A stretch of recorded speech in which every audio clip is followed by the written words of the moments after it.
All right, guys, welcome in. Sean here along with my guy Adam Staker, JB along here in about 60 seconds.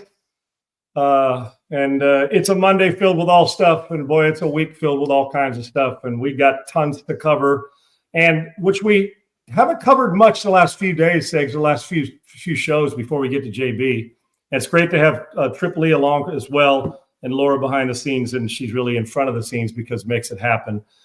We love Mondays because, well, Mondays are awesome because of the new week, but also all the stuff we have to get to that is out there. The gambling thing obviously isn't going to go away. We saw some improvements. What a weird schedule it was in the NFL, but something, I'm sure in the hardcore West Coast and in the far East Coast, Toronto and Dodgers, their fans are talking about it. And I'm a diehard baseball fan as you are, Segs. Yep. The buzz is weird because I don't hear much of it. And I've even got caught up in the lack of it. And I grew up in California watching it, but Segs, I don't miss a pitch. We're 2 games in, and while I've watched it, I would say probably 5 to 7 innings combined of the 2 games, and then watch clips and some highlights, of the good stuff. But and it's not fair because this is huge 1-1 headed back to LA. It was big for LA to get it. How are you feeling, and how do you think the series turns out? I still think the Dodgers are going to prevail. I just do in the long run. I think that they're better, but they can't let Toronto go in there and grab a couple of them now and then have to head back, right? They have got to take care of some business because that'll be tough sledding. Give me the Dodgers. I said Dodgers in 6 when it started, but did we expect when a Dodger team's in it for the buzz to be there? And I think even teams, and it's weird, that dynamic of Canada, it's stuff like, well, it's Canada. I got to root for a U.S. team, but it's the Dodgers. Oh, I can't root for them because they buy championships, which everybody's doing in college sports now too. They buy championships. So where does it lie? And is this one of those, well, it's the lesser of 2 evils for some? Because I'm not as into it as I normally would be for a World Series, even during football season, which, well, the World Series happens every year during football. But I've watched less, and I don't know why, Segs. Yeah, I don't know if it's because it was the Friday-Saturday start to the World Series because, Friday night I was at my nephew's varsity football game, watching them, and then I get home and I watch the final few innings. Saturday night, I'm watching college football all day, and it was, the World Series on. I catch the last 3.5 innings of that game. So I've watched the end of each game, but I kind of forget or I'm doing something else. But yeah, I feel like Dodgers, we got an interesting matchup with Scherzer, who's pitching on his 4th different World Series team, which is the most ever, going against Glasnow, who's, a really talented pitcher that's dealt with a bunch of injuries, but 2 guys that can light up the radar gun, and they bring that grit and toughness that you like to see from your pitchers.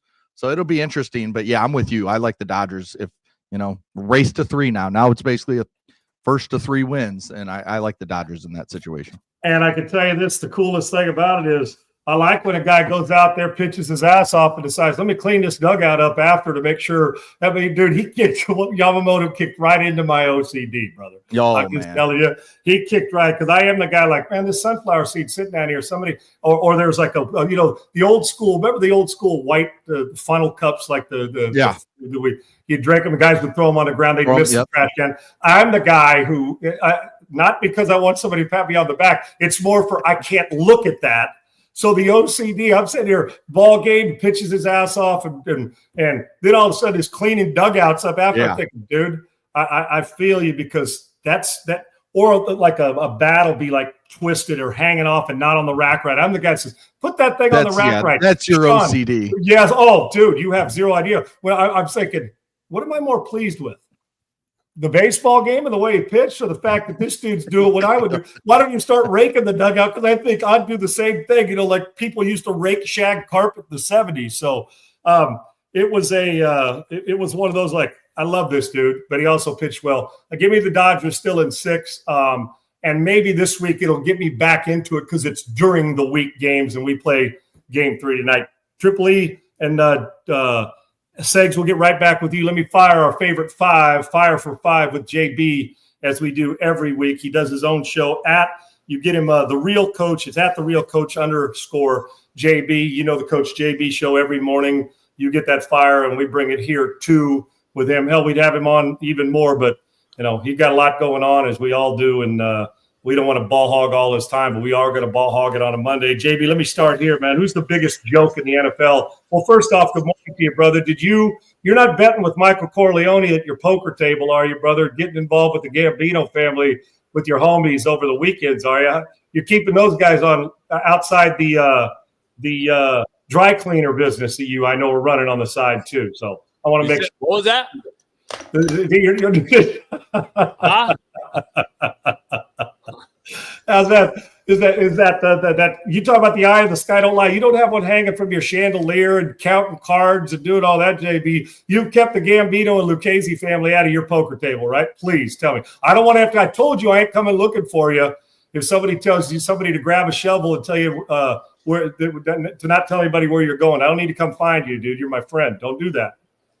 Hey, we got a little viral video going. Obviously, we had Tim Donahue on the show on Friday, literally less than 24 hours after all this broke. So we had the guy of all guys come on the show. But not the only guy now, right? JB, he ain't the only guy now. He dropped bombs on our show, Sean. He broke down everything from Michael Jordan to Dick Bavetta and just how the Lakers should never have three-peated because they really lost to the Sacramento Kings. And he broke down a bunch of stuff on the show. That's the second time he's been on. He's going to make a weekly appearance on our show as the NBA season's going, and we're going to break down certain plays like this. I think it'll be huge because he'll be able to say, did he miss that layup on purpose now? Or there's a lot going on. If there's anybody that knows and trying to rehab himself, he knows because, he helped invent it. So hey, Sean, he don't give a shit. Why would he? They all turned on him. They all threw him under the bus. And he knows that he made that bet. He had to sleep in it. Yeah, he says it. He owns it all.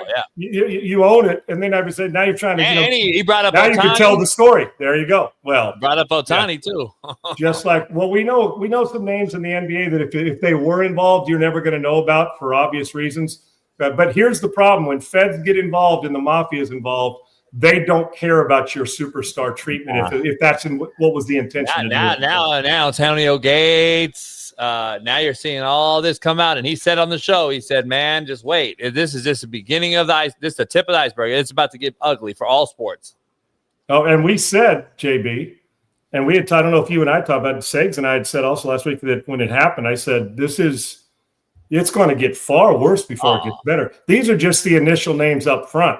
It's going to cross over into other sports. Hammy, JB.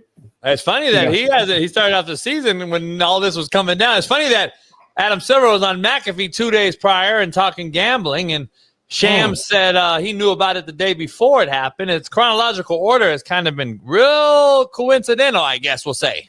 Yeah, you little it's. I mean, hey, I guess there is coincidence out there. Anyway, yeah, JB, I don't know. It could be a hammy. You never know. But I know this. Could be in Germany. Could be in Germany with Barry Bonds and them. Rub. Yeah, I'm watching load management far more than I ever did, and I watched it closely. I'm right here. Makes sense. Load management sure makes sense now, don't it? Yeah. And when you're throwing balls away out of bounds and nobody's standing there, that makes sense too in a 2-pointer, 4-pointer. The interesting thing for your audience, the biggest takeaway I took, and there's a question that I asked. I pat myself on the back for asking this question.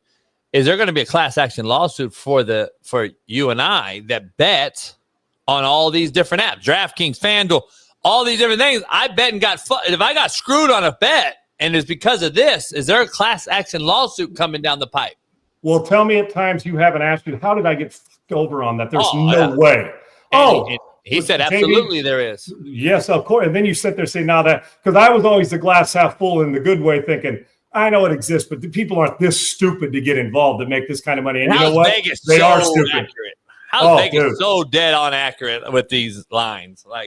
They set them and they hit. And you're thinking, who scores 25 points in a football game? And you win 25-20. It's like, you just do the numbers of field goals, extra points, 2 points. We get to 25 and you say, they picked the score to be 25-23. What? So you're telling me A&M's down at half to LSU.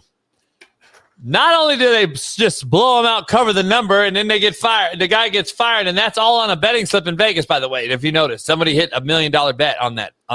That A&M would cover, and what's his name gets fired? Kelly. How many fourth quarter points did Denver have a week ago? Yeah, no shit. And How about the Jets' first win yesterday, JV? Coming down from that, I don't know. I just I'll tell you what happens. They've opened the can of worms that allows us to question this now, though. All right, let's fire off 5 of them, JV. Roll through. Biggest joke in the NFL. I don't care if it's player or coach. Who is it right now? Eight weeks in. Cleveland. Why? Just how they've managed. They've signed 9 quarterbacks throughout the year. All the turmoil. You can't tell me the Shedeur Sanders drama isn't wearing on Stefanski. You've stuck with Dylan Gabriel. He's not been good, but he's a 3rd rounder again. We didn't think he was 1st round talent. So the way that they absolutely manage this organization and the way they're wasting Myles Garrett, who had 5 sacks yesterday, is just grotesque. It's just continued to be the team that they've always been. I put them ahead of the Jets only for the reason I think the Jets are the worst organization in football, but I say Cleveland has ruined this season alone just because of the Myles Garrett factor and the fact that you had Flacco to start the season and to trade him to a opponent in your division is something that we've never seen, Sean. That's something we've never seen. Why would you trade them? And I'm right with Mike Tomlin. I'm glad he called him out because he knew what Flacco was about. That's when Cincinnati beat Pittsburgh last week or 10 days ago. He knew how good Flacco is. If he gets around some wideouts like Chase and Higgins, holy shit. And then look what Flacco's doing. Flacco played again lights out yesterday, and their defense just can't stop a nosebleed, and Justin Fields goes crazy in the second half. But Cleveland, overall, to me, as an organization, is the worst. Okay. With that, real quick, JB, Aaron Rodgers, Jordan Love, the rest of the season, talent being equal, which quarterback do you want in 2025? There was a good quarterback performance in that game last night. Pretty elite. Yeah, Jordan Love's younger and all that, but he's still inconsistent. Just for this year. Just for this. If would the Packers be better? Flip the quarterbacks. Flip them. Which team goes farther? I'm still going to take A-Rod because of the experience. Here's the issue. You have no weapons, and DK Metcalf is an overrated wide receiver. I've been saying it for 3 years. He's known for what? Walking down a guy on a pick. Let's be honest. What is he known for? Running down full effort, and we thought, oh, man, this guy gave great effort, walked that guy down, made a hell of an effort play. That's what he's known for. Nobody wants to talk about it. Name me a big-time play he's made in a big-time game. I'll wait because he dropped balls last night, cost him again. The guy is so inconsistent for a big old freakish-looking dude. He sure looks like Tarzan, play like Jane, Sean. Yeah, they have no weapons. They have no weapons on offense. And they're in 13 person. They live in 31. They live in 12. They live in all these heavy formations, Sean, on offense because they have no outside weapons. Right. When people ask why they do that, tight ends. Yeah. When people ask why they do that, it's real simple. People get in formations because they're protecting another weakness, and there are a lot of cosmetic, but not a lot of soul when it comes to off. And their defense continues to struggle and be a problem. How? Yeah. Oh, I know. I understand. John, you got $179 million defense. Fact. It's a fact. It's $179 million defense. That D-line, which I said, do not re-sign Watt to that contract. And guess what? He's been abysmal. He's been literally non-show. Yeah, they're $179 million defense. It's $179,000 production. They need to Venmo. They need to Venmo Tomlin back. Boy, do they ever! Okay, JB, do the 5 sacks sew up 8 games in, and we already know who the defensive player of the year in Myles Garrett, or is it somebody else? Who's better right now? Man, I don't know. It seems like every good defensive player is on a bad team. Or Max hurt. Crosby, what's the name hasn't played? Yeah, hurt. Bosa and Fred Warner both hurt, right? Yep. Yeah, I don't know, man. I guess Myles Garrett by default. I don't really know if anybody else is worthy. Denver has some guys. You think Surtain again is in the picture, but I don't know. Denver's defense. Their is really defense good. as a whole is epic, and they may break the sack record this year the way they're getting after it. Yeah. Yeah. Imagine Myles Garrett there. But I don't know, man. It's bad. I don't think that you can really point out a guy. Sean, is it me or is it am I correct here when I say name me the Heisman clear-cut favorite. Name me the clear-cut MVP in the NFL. Name me the clear-cut defensive player in the. Is this not the most watered-down shit you've ever seen? We're 10 weeks in, 9 weeks in college football, right? Yep. I mean, we're pushing November, and they start to wrap up here this month, right? Usually, you got. Arguing. Yes, I can name you 8 guys. What's that? I can name you 8. Arguing. Remember last year we were arguing. Travis Hunter, right? Yeah. Who's that argument now? We got 8 guys right now, and I can't make a case for one clear Heisman Trophy winner in the NFL. I don't know. 1 week it's Baker Mayfield, then it's Jared Goff, and then it's Jonathan Taylor may very well be the MVP in the league right now. I would say it's a quarterback award, right? Agreed. And yet Daniel Jones it's a great complementary situation because they're helping each other. So you're 100% correct, JB. Nothing. Just like I don't think there's a great team in the NFL. Nothing where we have it's one and they're the big. Everybody's chasing. Although the Kansas City and we know the Rams and teams that are playing well, Detroit, but one where you say they're not beatable. Hell, they're all beatable. Buffalo, Buffalo still hasn't.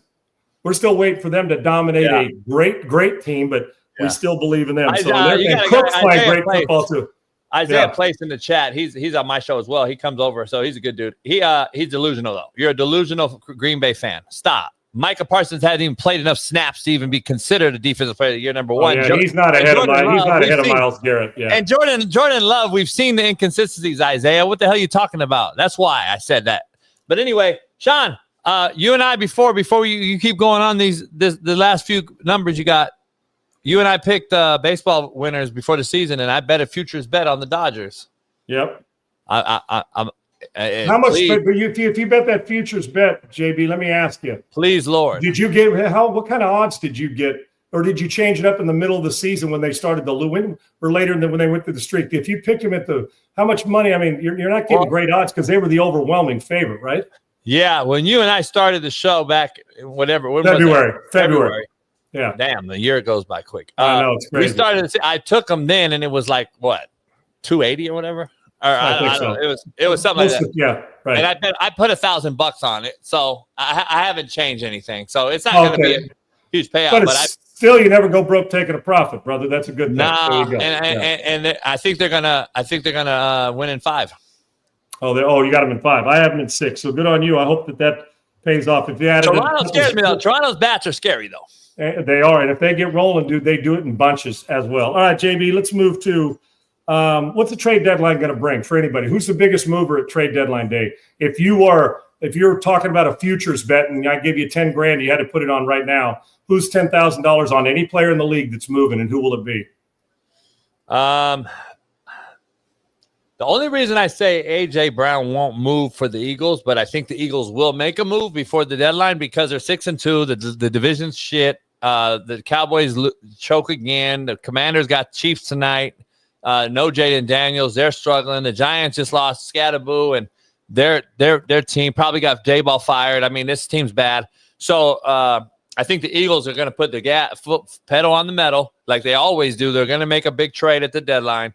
Is AJ the guy, though? I don't know. I know he's disgruntled, but they always make a move, and Roseman always makes a move. But they got such a stronghold on the division right now. I still think they're going to make a move at the deadline or before the deadline.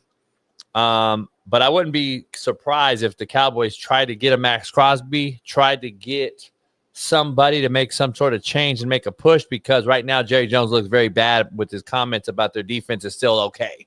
No, their defense blows. They suck. They should be playing on Friday night. All right. So if you're a big time, I guess, organization as America's team is, don't you think they have to make the move more than anyone? No doubt. And it's Max Crosby, and so Max is the biggest mover at trade deadline for you.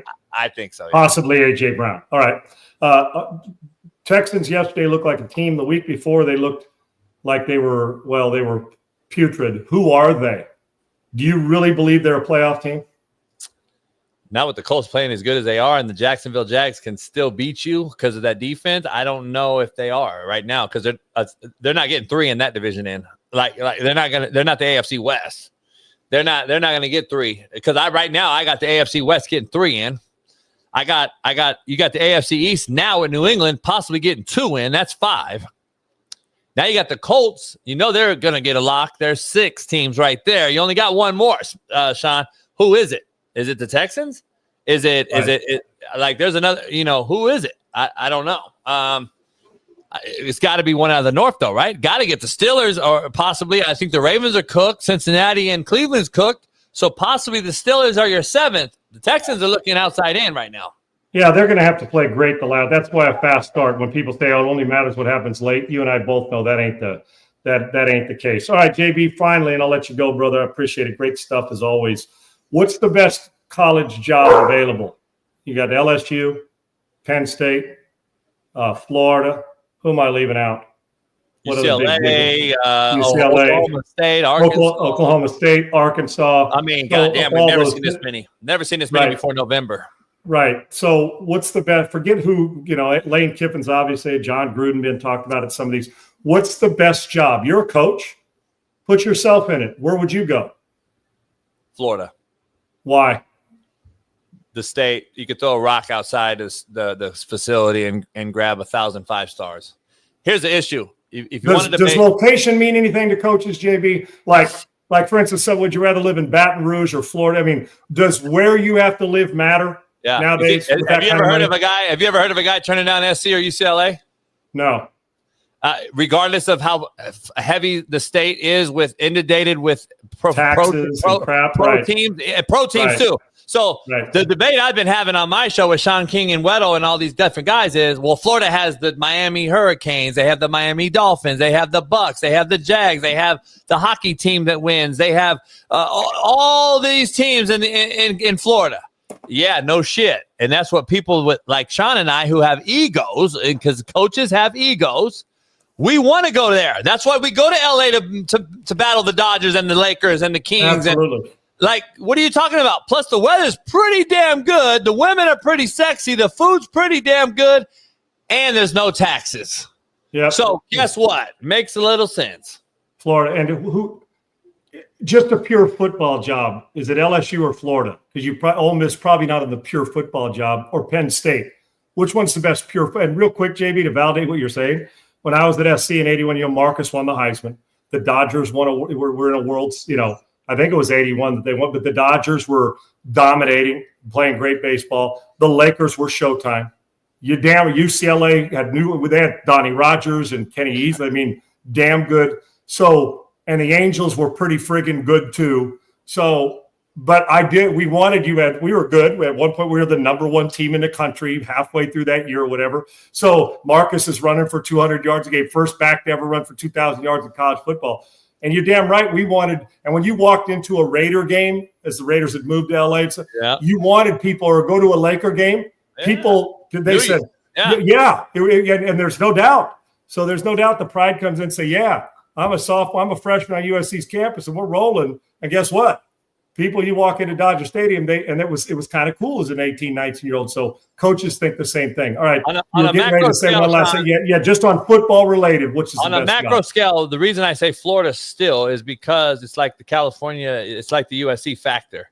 Like, are you taking USC or are you going to take, let's just say, Nebraska? If we're going to talk about the name factor of the Florida Gators, right? Can I get you to come from Florida to Baton Rouge? Or is it more likely I can get you from Baton Rouge to go to Florida? Probably the other way around.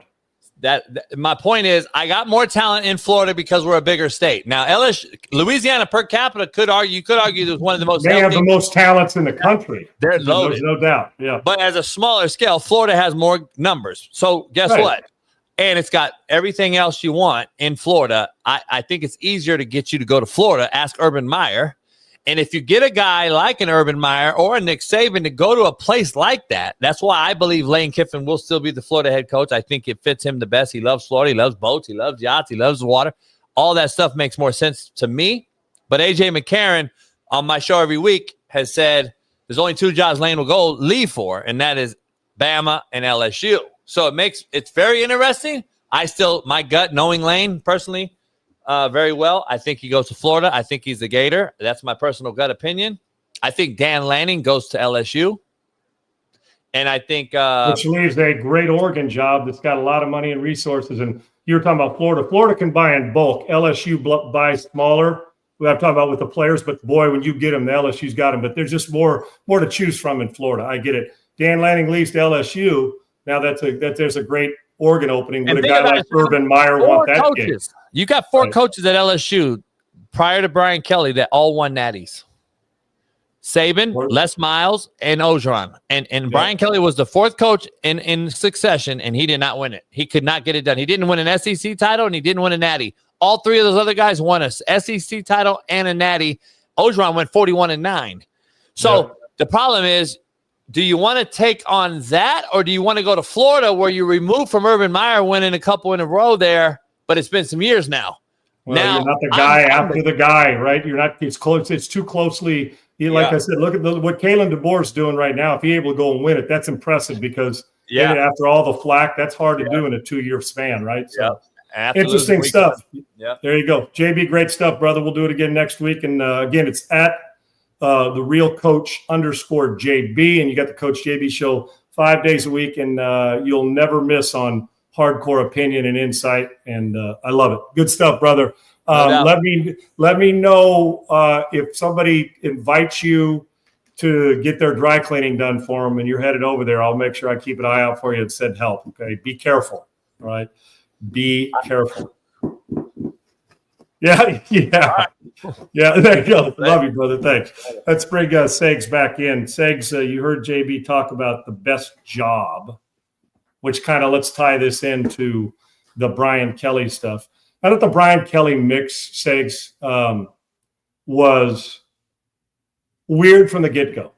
Yeah, it never made sense. If you told me that this was happening 4 years or 3 years ago and Brian Kelly was leaving Notre Dame to Penn State, I kind of get it. He feels like that, right? Yeah. But, I mean, it's just when he left Notre Dame to here, and it almost like had to force feed himself into crawfish and a crawfish broil, understanding which he probably never, crawfish boil, should I say, where he's never been on one possibly in his life. And then little, they know. It'd just be like taking, that's why I don't ever see Lane Kiffin to Penn State, is while Lane could do it. Lane Kiffin, that just seems like, the abrasive part. Some of his inside funny jokes and fun things would be, it's a little less buttoned. I mean, I'm not saying Florida's not buttoned up or LSU's not buttoned up or somewhere else or Ole Miss, but there feels to be a little bit more, less coat and tie, honestly. I don't mean it disrespectful, that it just is, and it depends on what you like. And I just think he's more suited for somewhere else, including Ole Miss, which leads us to the Brian Kelly stuff. It was time. They're not getting better. They got their ass kicked this weekend. Their offense is supposed to be. Remember after they beat Clemson, people had LSU as winning the national championship. Yep. And now we realize Clemson's just, they're okay. They're nothing special. They're decent. And LSU offensively is blah. Defensively, they don't get stops. They are just not a good. I was on with Matt Moscona, as I could do every week at LSU, in the LSU Saints in Louisiana, talking about it. And you know what? Matt asked me, and we were trying, every week you try to get down into the hardcore. Why is Nussmeier banged up? What's going on with Brian Kelly? And I remember at the beginning of the season, I said, well, do you think, Matt, that Brian can last? He goes, Sean, with the money he's making, how do you fire him? I said, well, I guess we'll see. Well, here we are. And then we were talking about, so every week you go into the X's, O's, why. And when he asked me this last week, you know what I said? After, the Vanderbilt game and going into this, I said, have we ever thought that maybe LSU's just not that good?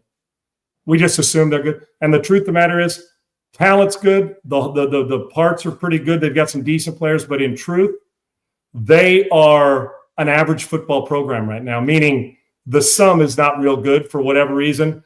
And I think Brian Kelly would be very difficult to coach with, because I don't think it feels from my vantage point that they're walking into work every day as that I hate this job. I'd like to go somewhere else if you're an assistant. I feel that guys are there that they really think this isn't coaching and there's no fun, or that this is too much a grind. Maybe I'm wrong. Just from my vantage point, it feels as if Brian Kelly would be a tough wife to live with. Does that make sense? Meaning in the coaching terms, you have to go into the office or a tough husband if you're a wife, like the constant grind. So if you're an assistant coach, and when I meant wife, I'm simply meaning if you're a husband coming home and a wife's got it buttoned up, and when you come home, you know what I'm saying, done it right. And the wives usually run the household because they're smarter than we are and better at it. And I don't mean run the household chores. I'm talking about everything from finances, the CEO of the house. With Brian Kelly, I feel like, that job says, you ever had that job or that teacher that you go to, you wake up to school and you knew it's like, I hate this. This class sucks. I almost feel from my optics that it's a buzzkill every day going to the office. And I might be wrong. I get that feeling with Brian Kelly that he's not a lot of fun to be around, I guess. He's not the life of the party. And you knew this was coming down the pike at some point. It just happened before the end of the season. But that'll be a job everybody wants because the talent you get there is phenomenal. It's a great program with great fans. It felt like everything started to kind of fall apart at LSU. Now, they still had the hope that this team was going to be really good. But when the whole Bryce Underwood thing happened and they weren't able to secure that, because remember, Bryce Underwood was always going to LSU. He committed a long time ago to LSU, to Brian Kelly, to Joe Sloan, the OC, who also got fired. Yep. His relationship with Joe Sloan, Bryce Underwood's was fantastic, and he was coming there. And then Michigan rolled out the money, rolled out the come play for us, the legacy of being a Michigan kid, and they got that flip. And then you just started hearing whispers from Baton Rouge about Brian Kelly, about, he's not this guy that he's trying to portray down there in the South. And I think when it all comes down to it, Sean, Brian Kelly's just not that good of a football coach. He's never been that guy. I mean, yes, he's had some good seasons at Notre Dame. Yes, he was fine, really good at Cincinnati. It's James Franklin, dude. Yes. He's always has that one loss where you're just like, what the hell? I mean, even going back to his Notre Dame days, like, how did you lose that game? How did, what are we doing? Well, he coached them to a national title, right? And then they got their ass kicked. And then they got their ass kicked. Yes. Right. So, I mean, and it's Notre Dame. You should be playing for national titles, but they never got back to being Notre Dame. Marcus Freeman has them trending that way. I got to see if that continues, but Marcus Freeman's done more in his few years at Notre Dame than Brian Kelly did in his entire, 12, 11-year tenure. So I just don't think Brian Kelly's that good of a coach. I would never give him that. I'm not sure Brian Kelly's ever going to get the gig or at least I can't say never. He's not an old man to the point where his career's almost over. But I don't see Brian Kelly ever getting the opportunity. Notre Dame and LSU back-to-back. And then he didn't win a national title. People already saying how's he going to Penn State? He should not get that level of a job. Why would he be at Penn State to do the same thing that the guy that there has already done with, quite frankly, no disrespect? Penn State gets good recruits, but I'm sorry to tell Penn State, you're not getting the same players LSU does. You're just not. Right. You're just not. Just like, hell, there's certain schools that just aren't going to – doesn't mean they don't have great players and don't develop them, because they do, and Penn State's good. But you're in Eastern Pennsylvania, Western Pennsylvania, there's good players in Ohio, Pennsylvania. They'll go steal a legacy guy from Florida. Yes, I get it. But the volume of you're just not getting those guys. Why? Sometimes people just don't want to live in one way in and one way out. And I know it's a beautiful country, but you have to have a special affinity for that. You just do. Why would I hire a guy? That's a lateral move. I'm hiring one guy to replace him with the same guy. Okay. One's got some excuses and one's awfully abrasive. Not that I don't care how abrasive he is. I mean, fine. But as a coach, you do have to create some kind of harmony and buy-in from everybody. LSU looked like a team that they were never on the same page as a staff. Never, since he's been there. And you got to, Dr. J said, and I've said it too, if you're going to I don't want to say an asshole because I don't want to put that on somebody, but if you're going to be abrasive and kind of a prick, I'm being kind with this, then you better be damn good at what you're doing. Because there's a lot of pricks coach football, but Urban Meyer, I'm sure, was a prick at times with his guys. And I mean this affectionately because, this is how you win. You got to be selfish. You got to be single-minded at times. You got to do it. But I know this. The one thing about it, be a prick, but Urban Meyer knew how to get recruits and coaches and knew how to win. Exactly. And so we don't care. Nick Saban's probably not. Well, I've talked to coaches that have been on the staff with Nick. And Nick's guys, and if you're a defense, I've said this to you before, Sags, if you're a defensive back coach and you're not doing it right at LSU, wherever Saban is, you're his defensive backfield coach, you're the most scrutinized assistant coach in the country I'm talking about within your staff. Yep. And while Nick great and they love him, but the fact of the matter is, listen, Saban's already worried about another national championship when he's walking off the field after he won that one before he gets to the locker room. That's a hard thing to live with.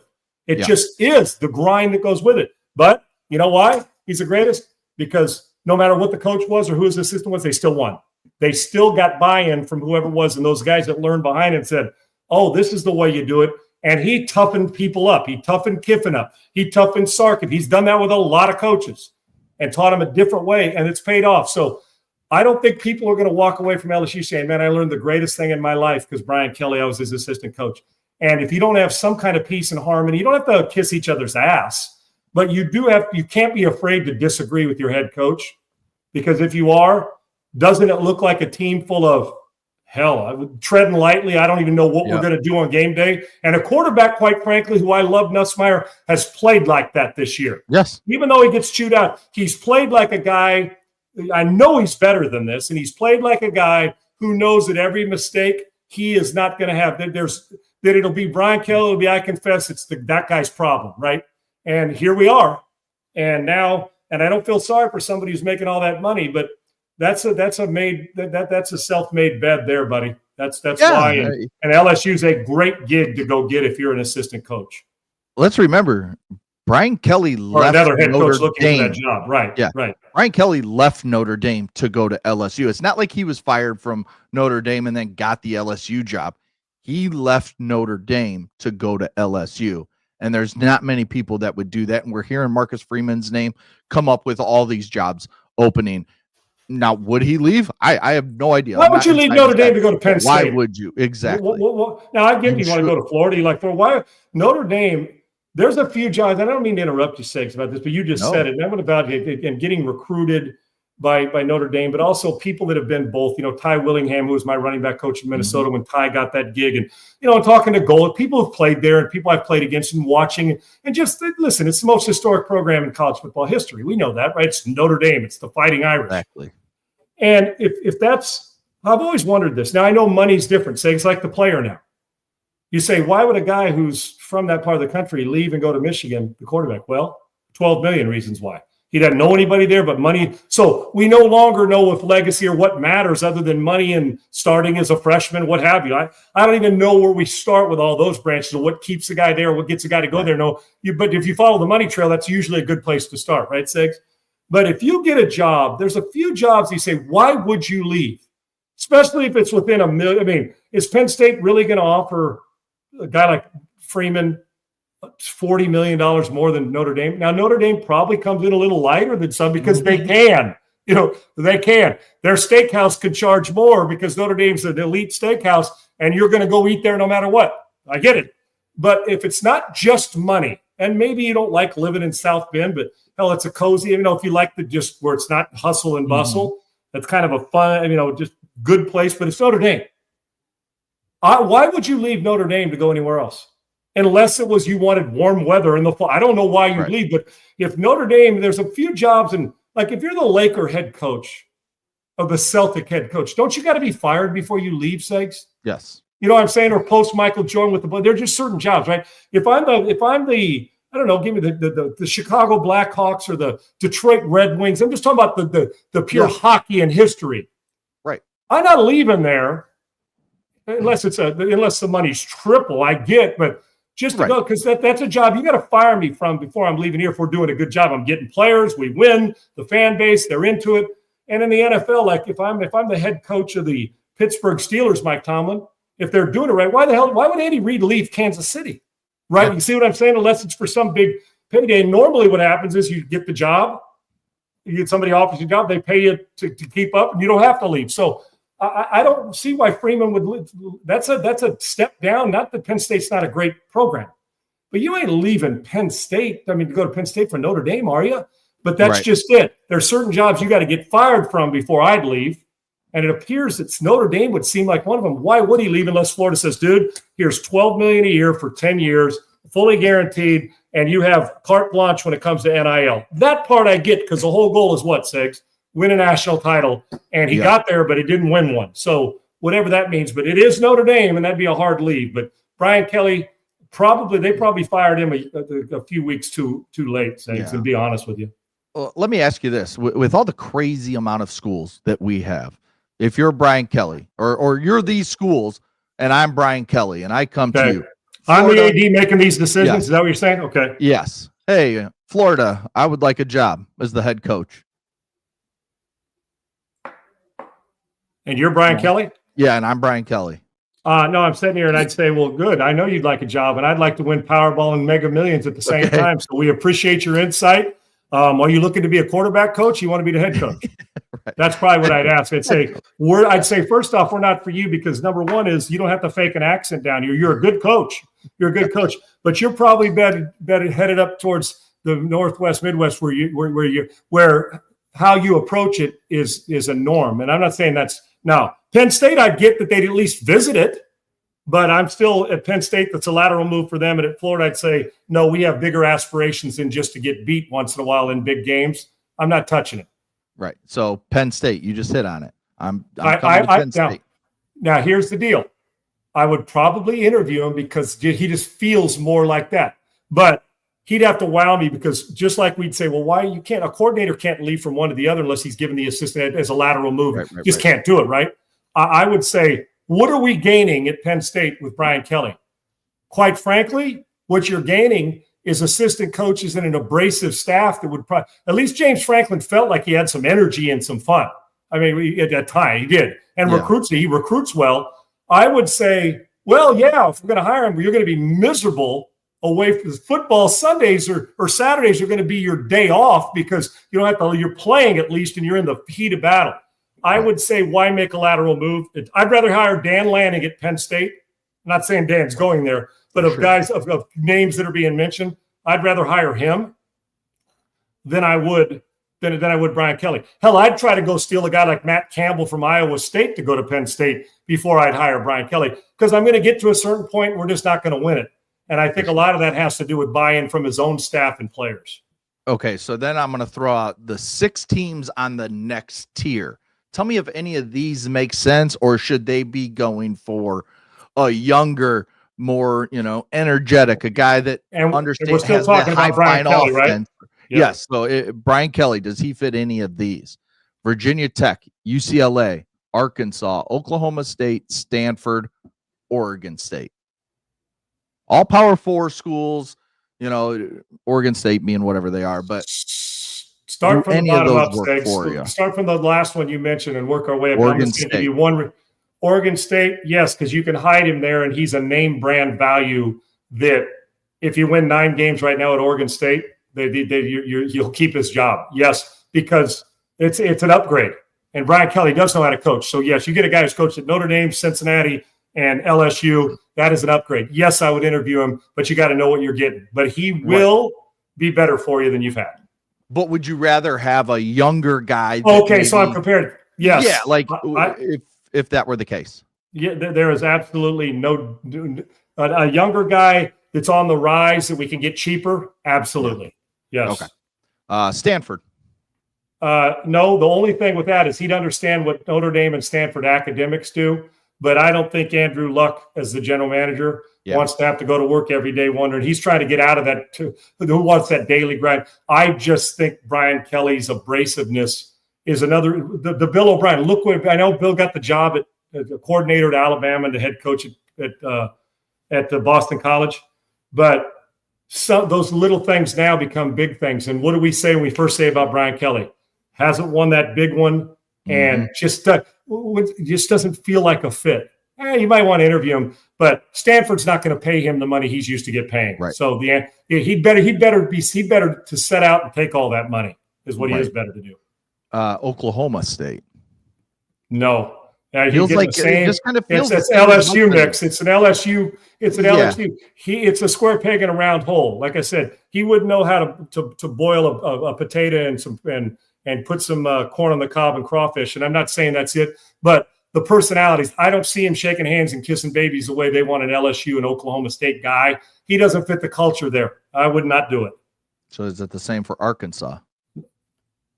SEC kind of. Yeah, I mean, if you had the choice, I honestly right now, even though he's kind of similar, he's abrasive and kind of a prick at times, but a good offensive coach.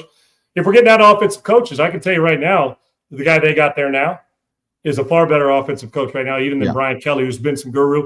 I would, if I was questioned between who I got there now and Brian Kelly, I'm sticking with what I got there now, even though we've had some history. They brought him back, so the history seems to be okay at Arkansas. But I'm not going there either. So I would not take Brian Kelly there. And we got to take into account what would he ask for there? 5, 6, 7 million? Right. He ain't winning me a national championship at Arkansas if he couldn't do it at LSU. No. Yeah. UCLA. Dude, I don't know how. If he thought he was going to have trouble getting the type of players he wanted, the speed that he was talking about at Notre Dame, he went to LSU. While the recruiting,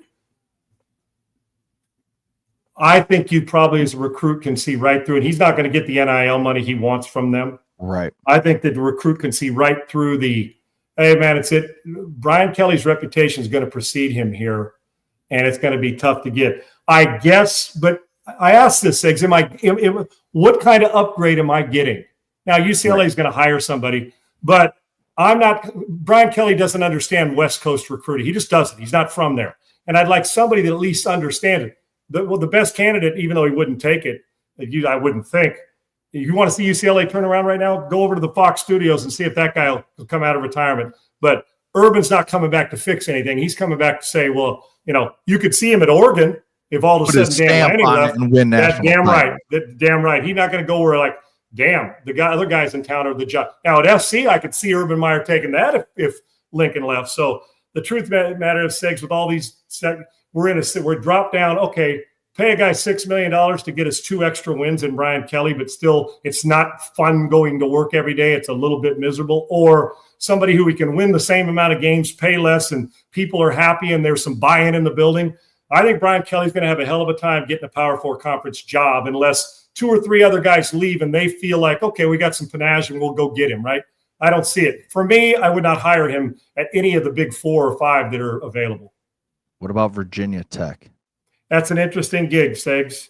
That's the one that Northeast corridor. Yep. Yes, kind of just it seems like they're shooting for Shane Beamer to try and bring him back, like his dad, coached there for so long, and I don't blame him. Doesn't seem like it's going to happen. If you're Shane, why would you leave the SEC to come to Virginia Tech? I get it with your dad and stuff, but create your own path. And he's already started doing that with South Carolina, building them into a formidable program in the SEC. No question about it. He's done a hell of a job, and he's going to be a hell of a coach for, I think, a long time. But Segs, listen, Virginia Tech's the one that if all those you just said, I could say I could possibly see Oregon State because he's a bigger name, and in that part of the country, even though they're not going to give you a lot of NIL work, and we'd really get to see what kind of coach Brian Kelly is because you got to. The recruiting's different. I mean, Oregon's going to dominate the great players up there. And if you go to California, what kind of player you'd really see what kind of coach he is then, because he ain't going to get a whole lot of NIL help, and he's sure as hell not going to get a whole lot of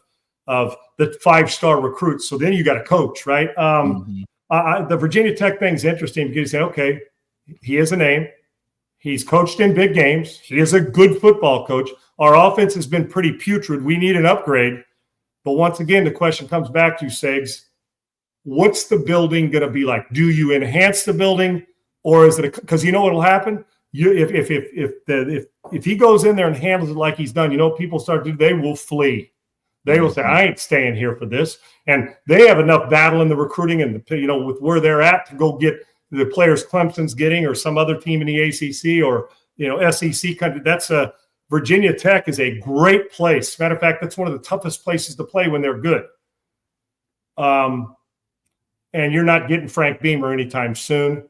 Now, that's one, Dr. J, that I could definitely see is Wisconsin and Brian Kelly at Wisconsin for $4 or $5 million midway. I could absolutely see if Wisconsin comes open, that being the place he goes, because listen, you don't have to be a quarterback guru there, although they'd like it. They don't ever have anybody that did, their offense is, at least if you average 100 more yards a game, everybody would be saying you're killing it at Wisconsin.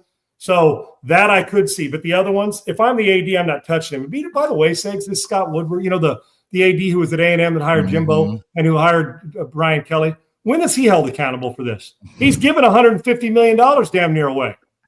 Wasn't he? Where else was he? Was he at Texas? Has he gone Texas? I know he did those 3 or those 2. I don't know if he was past that. He wasn't. Who was the one who's the Portland Trailblazer front office guy that became an AD, or he left the AD to go be the Portland Trailblazers front. I can't remember, but I'm wondering where else has Woodward been? But I can tell you this, with his last 2 hires of big head coaches, the dude just gave away $130 million venture cap. I mean, he or whatever it was between the two, he's paying guys not to work as opposed to win national championships. Yeah, he was at Washington. There you go. 2008 to 2016. Then he went to Texas A&M for those 4 years, and now he might have taken over LSU for Barbara Hedges at Washington. That's exactly right, because I knew there was a third big program. Because Barbara Hedges, I think if you looked on there and it said, because she was like an assistant, like one of the like associate ADs at SC when I was there. Barbara Hedges was, and then she left. I'm pretty sure she might have been either 2 before or 1 before Woodward at University of Washington. I think. Now I don't think after, but she was in that range, and he might have got that gig. But so you go Washington, you go. Maybe Texas what you're A&M thinking of and LSU. is the fact that he hired Sarkisian out there at Washington, and then he also was the one that brought Chris Peterson there after Sarkisian. Right, and then he's responsible for Jimbo, right? And he's responsible for Brian Kelly. So the truth is, Scott hasn't been able to tie. He hasn't had a lot of success right now doing that. He gets the big coaches. Oh yeah, he does, but they don't never. win for him. It's never the right coach for the program he's at. That's exactly right. So to make it easy, the hottest commodity is still Lane Kiffin, and he's just going to have to make a decision. Does he want to stay there and build Ole Miss and be that guy like Dabo Swinney is at Clemson, or does he want to go because he still doesn't have a national title as head coach, where he thinks that it's more fertile in Florida and it's the Florida? But I can tell you what, Oxford ain't a bad place, and it is sometimes there's great pride in building it, and not only building it but closing it, but putting the hammer down and finishing it. And I think he feels like it's unfinished. But you know how that money goes where Florida is, dude. Right. And I get Gainesville. I couldn't be mad at him, but I still like the look of him at Ole Miss. But you're going to get more fertile recruiting grounds and more money behind you at Florida. You just, especially with Lane, the way he's bounced around over and, from place to place, USC. Talk about a guy who's been at historic programs. Tennessee, right? Yeah, like he's just bounced Raiders, all over the place. Been with Alabama as an OC. Like, he's been everywhere, it seems. You'd like to just see him stick it out somewhere and not just be like, oh, here's another job I got to go get.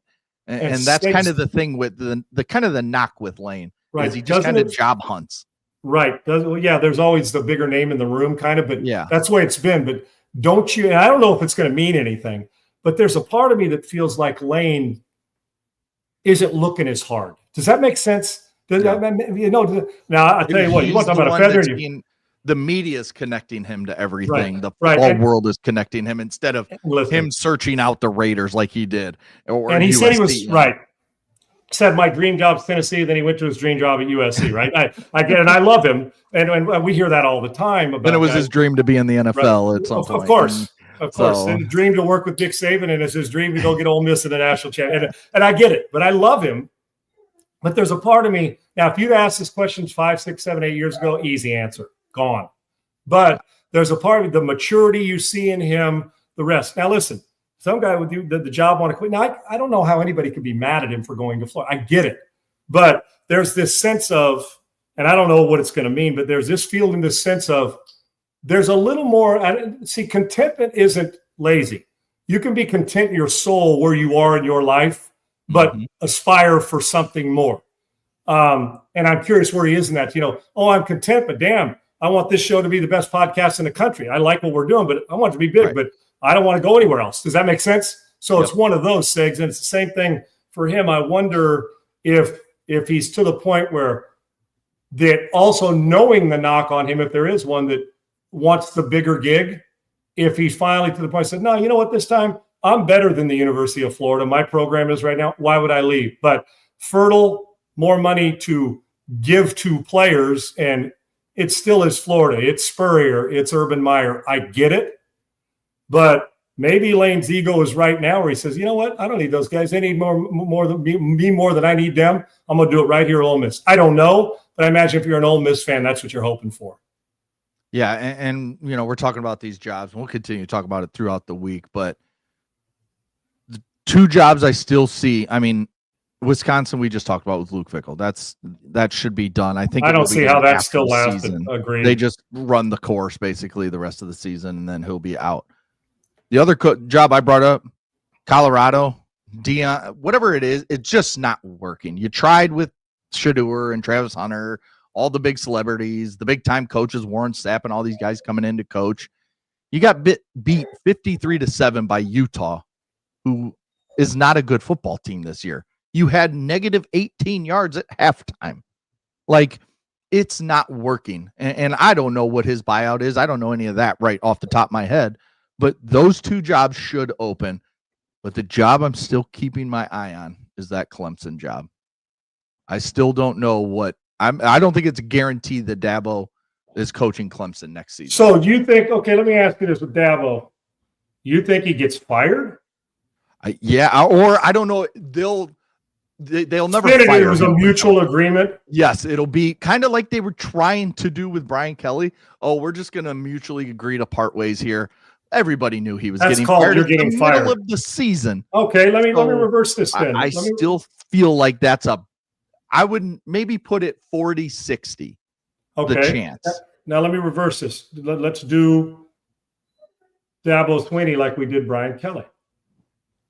Meaning, now not in the same way that one's a brace. Now Dabo's sensitive. Dabo is sensitive to a lot of it. The question is, even if you're at Florida or if he left, if he were to leave, is Dabo ever going to buy? Part of the buy-in for people into him is he going to buy into the NIL stuff that is inevitable until they change it or regulate it? Will he buy into that, or is he going to keep? So you got to find buy-in. You just do. You're going to have to commit to it. I think he can be talked into it. He started to the he's just late to the party. Portal. Right. Started using it more. I mean, not much, but he's starting to come around. He's going to have to buy in, or he'll be done. He'll be archaic if he doesn't. Unfortunately, right. So I asked the question. It used to be that the only job Dabo would leave for would be Alabama. Well, Kalen DeBoer's team looks like a national title contender, right? They look like a team that can go in there and compete for it, and they are definitely a playoff team. So let's just say it ends up being where he's in the Final Four and gets an opportunity. So that job's not open. So rule Alabama out. Now go LSU. Yeah. Now go Florida. Now go Penn State. I cannot see Dabo at Penn State. Sorry to tell you. No. But for those kind of reasons. But what if Freeman left to go to Florida? Lane stays or goes to LSU, or Dan Lanning goes to one. What if Notre Dame job came open? If you're Dabo Swinney, you're a religious guy. I don't know what his religion is, but he's a God-fearing guy. Do you go on there because it feels like a calling? You know what I'm saying? He's buttoned up. He's got a different now. It's that Southern accent, and he gets into it a little bit, right? Yeah. A little Southern. But can you do that? I'm just throwing these names around but let's just, if you want to focus on the jobs that are open, why wouldn't you hire Dabo at Florida? Would you? Yes, I would. Dabo or Lane Kiffin? Pick them. Lane Kiffin. Same money, same amount of years, so you take it. Lane Kiffin. And for me, at Florida. Agreed. Now, I think I might switch it at LSU. I think Dabo fits at LSU better. Just the whole aspect of Dabo at LSU kind of fits with the coaches they've hired over the years compared to Lane Kiffin. So I think Lane Kiffin fits Gainesville perfect. Do you think Dabo would go to Cleveland to Clemson in a front office? Go to Cleveland. Maybe Cleveland. That too. Go whatever you do. Don't do that, Dabo. Don't do that. Okay, because we don't want you back in college in 3 years, which you will be if you go to Cleveland. Okay, and you want to deal with told us years ago. Nobody goes to Cleveland, and it ain't the fans. It's just especially the organization there. Dabo, don't do that, because then you got to deal with 40 different quarterbacks and all the other stuff that goes with it. So, but with Clemson, if you're Dabo, do you believe, could he put his ego aside and say, my speech is getting old here, which we see it happen in a lot of places. When I say that, I know it's new recruiting every year, but do you get to a point, say, I can get better players at LSU, which I think you actually can, Segs. Yes. Yes. You can. So does he go do that? Or is it still 3 guys won a national title? The question is, does Dabo feel like he's saving at Clemson? Or is he past that press conference? Well, they want to get rid of me. Oh, I ain't done coaching. I'm in the prime. I know how to win. So is that the start of this downhill thing? or is it just to get paid more or to get Clemson to make even another longer-term commitment to him? Do you really think there's a chance Dabo is a coach somewhere else, not Clemson in 2026? I think there is a chance, yes. Like I said, I would put it probably about 40-60. The field or LSU? I would take LSU. Okay, the field or Clemson? If you have, I know you think there's a chance, but I'm asking you to bet it. Okay. Like if we're taking LSU out of it. No, keep LSU in it. Keep LSU in it. But he decides they're giving him the decision. Is he staying at Clemson or taking the LSU job? The money's $1 million better long term a year at LSU than it is at Clemson. Let's just say. He would take LSU. Okay. In my opinion.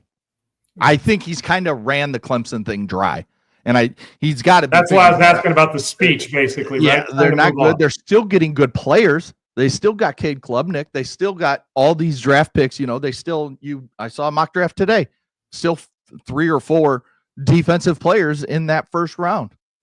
But they're still not a good football team. The sum is far better, far worse than the parts. Yeah, something's just not working there anymore. He's still getting good players. But if you go to LSU, now you're in the SEC. Like he's kind of always, we've talked about him being, and I know it's just Alabama because of, the being from there, but you go to LSU, you can get the same type of athletes that Alabama gets, that Florida gets. And in some cases, better. Up, and now you're also having to play Alabama, then Ole Miss. Oh, then here comes Georgia. Here comes Mizzou. Now Vandy. And you never have to do, Segs, worry about staying Death Valley because you're in Death Valley at Clemson. You get Death Valley at LSU. So you never have to worry about, did I screw up? I'm not at that stadium. Epic. And if you're LSU, you would absolutely hire Dabo Swinney to be your coach if you want. Let's say if Lane was going somewhere else, you would 100% hire him because he wins. You're going to get a guy who's pretty moral standards, regardless of that it's not going to break any NC2A rules. He's going to be pretty much by the book, yet he knows how to win, and he's seen it. Who is Dabo? He's exactly what Brian Kelly tried to be in all these recruiting videos where he's, doing little dance. That's Dabo. That's the kind of shit he will do all the time.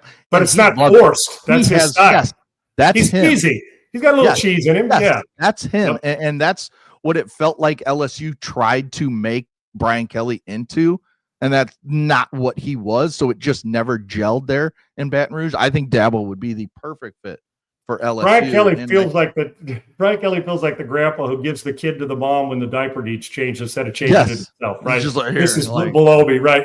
Yeah. I don't mean to be Brian's a good enough guy.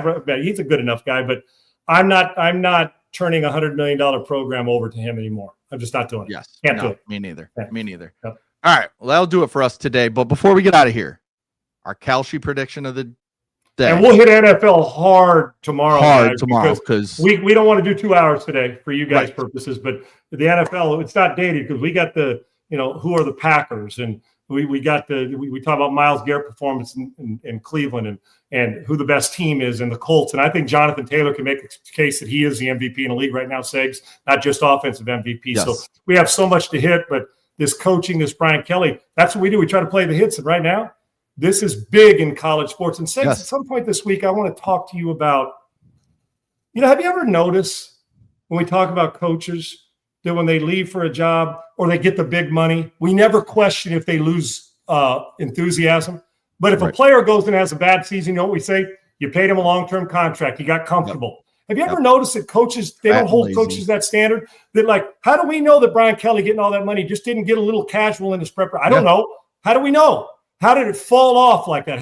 Do they get a little casual? We always say, the kid, he got NIL money. What's he got to play for? No incentive, doesn't play as well. Or look at this guy, this player in the NBA got this money, or this NFL quarterback, and now look, his game's gone to shit.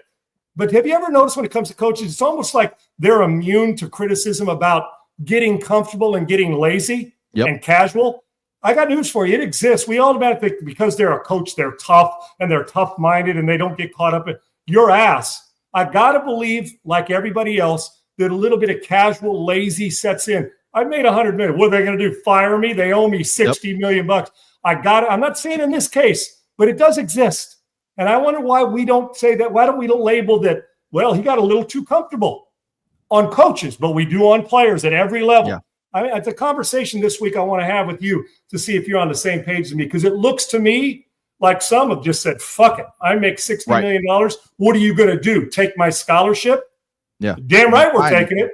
Right. Yeah, give me my $55 million. That's exactly right. I'll leave. Yeah, I got no problem. Exactly. Yeah, it's almost a little too comfortable, Segs. Almost a little too comfortable. And we'll continue to talk about the buyouts. The buyouts, these large buyouts are not a deterrent anymore with the way NIL is. Now you've gotten these boosters more involved in programs, even more than they already were behind the scenes. Now they can be the forefront. Why are teams doing this? How is it going to change? We've already seen Indiana go to the fully guaranteed big contract for Curt Cignetti. I think that's the next domino for coaching. You know why they feel invested more now too, Segs, when I was playing, is because you're giving money and it's almost like you're sponsoring that player. So you take pride in it, right? That's my guy, so take pride in it. And now, make no mistake about it, they are making decisions for the university. Do not care. Listen, if a $25 million NIL booster saying I'll give this, when they're making decisions on a player, they are getting a say. Yes. Because the last thing that school wants to know is, ooh, he's taking $25 million back? Oh, hell no. So you see how that goes, Sig. So that's something we'll talk about. But good stuff today, man. Good stuff today. Real quick, though. Tonight, Monday Night Football, we got Washington at Kansas City. No Jaden Daniels. Kansas City minus 10.5 on Kalshi. 47.5 is set as the over-under. What's your prediction for tonight? Which would you rather? I think it's the under, and I think it's a friggin' ass whooping. You see, there's Kalshi. You see where it's 84%. Got Kansas City. I'm one of the 84%. Kansas City's playing as good as anybody in the league right now, and both sides of the ball are killing it. Marcus Mariota, who I respect, Steve Spagnuolo is going to make it miserable on him tonight. I'm just telling you that I don't think Washington has a chance in this game. I don't. No. And I would think 10 points is a lot, and I'm not sure it'll even be that close. I respect Mariota, but you're dealing with one of the great play designers on the planet, and he'll have something for him. And right now, the way the Kansas City Chiefs are playing offensively with their team speed, this is Mahomes sitting down in the middle of the fourth quarter so he's not hurt at the end of the game. Yeah. That's what kind of score this is. The Commanders will have Terry McLaurin and Deebo Samuel, so that should help Mariota a little bit. But, yeah, I'm with you. I think this is a beatdown by Kansas City. Kansas City's rolling and look 35-13 type of game, say. Yes. That would actually be 48, 47, right. So 35-10, right. It's right in that range, but it'll be one-sided in Kansas City's favor. Well, and you know what? Give me Kansas City minus the points, because if we look, and I want to talk about this tomorrow too, 8 of the 11 games yesterday in the NFL was a 2-touchdown or more loss. Right. And all but one, only that Jets-Cincinnati game was the only single-digit point difference all day long. I mean, it was a shit. I'm telling you yesterday. Now, and I know it was a horrible setup. You don't know that at the beginning of the season, but It was a bad lineup, and with some good teams on bye week. Seg, I'm going to tell you this too. A double-digit, as you well know, a double-digit point spread in the NFL is the equivalent of 28.5 or 30 points, it feels like, on a college football Saturday. Now, we do see upsets like that, but I got news. Listen, it feels like a safe bet at 10 or 10.5 tonight. It just does. I don't think it's close. Kansas City's offense will move it just fine. They'll score and do what they want. I don't know how they're going to deal with Steve Spagnuolo. Mariota's going to have to make a lot of off-schedule plays tonight. Yeah. And remember, Rashee Rice, we saw what he did in his week one last week. They're only going to get better. They're only getting healthier. So it's a scary time. If you're going to get a futures bet on the Chiefs, you're probably late to the party now, to be honest. Especially if you're talking Super Bowl. Well, we said there are odds all the way back to favorite to win the Super Bowl now on Kalshi. So amazing. We'll be back tomorrow at noon Central, 1 Eastern. We're going to talk all that NFL. We'll continue to talk the coaching. We'll continue to talk buyouts. And hell, we'll probably have another coach fired at this rate, the way college is going. More conversation. You ain't lying, brother. Yeah. So we will talk to you guys tomorrow. Peace. Great stuff.